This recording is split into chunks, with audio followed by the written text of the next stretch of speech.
অবহেলা পেতে পেতে একটা মেয়ে নির্ঘাত শিখে যায় যে কিভাবে তাদেরকে ইগনোর করতে হবে। সবই শিখে যায়, পরিস্থিতি শিখিয়ে দেয় সব কিছু। হোঁচট খেতে খেতে একটা মেয়েও শিখে যায় যে কিভাবে রুখে দাঁড়াতে হবে।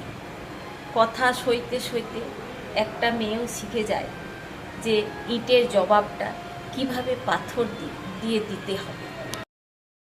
ধৈর্য সহ্য রাখতে গেলে ভালো বংশের মেয়ে হতে লাগে বস।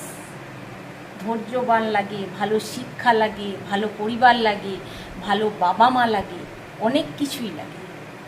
রাগের মাথায় কাউকে কিছু বলে দিলাম, উচ্চ স্বরে চিৎকার করে দিলাম, বুঝলাম না সুঝলাম না, এগুলো কি কি বলবো যে শুধুই নাস্তিকপনা নয়, এগুলোর জন্য ফ্যামিলি শিক্ষাও কিছুটা দায়ী থাকে। তো এতটা প্রতিবাদী কণ্ঠস্বর রাখা সত্ত্বেও যদি কোনো মেয়ে সকলের বর্তাব কেবল দেখে আসে, শুয়ে আসে, তো জানবেন সে মেয়ে প্রচণ্ড ধৈর্যবান, অ্যান্ড সেই মেয়ে কিন্তু প্রচণ্ড ভালোবেসেছিল সেই ফ্যামিলি। একটা দিন বা দুটো দিন কাউকে দেখতে না পেলে সে কিন্তু সকলের খোঁজ রাখত।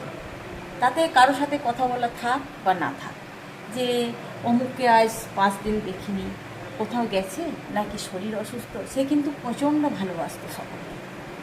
না, ছোটদের দোষ আমি দেব না, যারা নতুন এসেছে বিয়ে হয়ে, যারাও এরকম আমার সাথে বর্তাব করছে, তাদের আমি দোষ দেব না।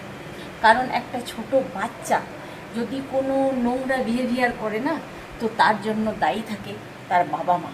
কারণ তার কাছে তারাও নোংরামো করে, তাই তারা নোংরামো করে। একটা ছোট বাচ্চা যদি নেশা করতে শিখে, তো তার ফ্যামিলি গার্জেনের জন্যই শিখে। একটা ছোট বাচ্চা যদি বিড়ি খাওয়ার মতো অঙ্গি ভঙ্গি করে না, তো দেখা যাবে যে তার বাবা সেই সন্তানের কাছে বিড়ি সিগারেট টানে। তো সেই রকম ফ্যামিলির গার্জেনরা যদি কোনো ফ্যামিলি মেম্বারের সাথে যে কুত্তে জैसा বিহেভিয়ার করে, যে ইসকে সাথ ऐसा করাই যায়, এর সাথে এরকম করাই যায়, সে দোষ করুক না করুক তার মাথাতে দোষ থোপে দেওয়া যায়, সে কিছু করুক না করুক তাকে একা রাখা যায়, তাকে ফেলে রাখা যায়, তার সন্তানকে প্রেরণ দেওয়া যায়, তার সন্তানকে চোখে জল ঝরানোও যায়, সে খাবো খাবো করে কাঁদছে, কোনো জায়গায় যাবো যাবো করে কাঁদছে, তাকে এটা করাই যায়। তো কি হয়, সেই নতুন বউরা না এসে তাদের সেই ফ্যামিলির গার্জেনদের গুরুজনদের বিহেভিয়ার দেখতে থাকে, এবং তারাও কিন্তু সেটাই মাথাতে বসিয়ে নেয় যে এই ফ্যামিলি মেম্বারের সাথে এটা করাই যায়, করা যেতেই পারে, সকলে করে আসছে তো আমরাই বা করলাম, তো দোষ কী, এইরকম ব্যাপারটা হয়ে যায়। তো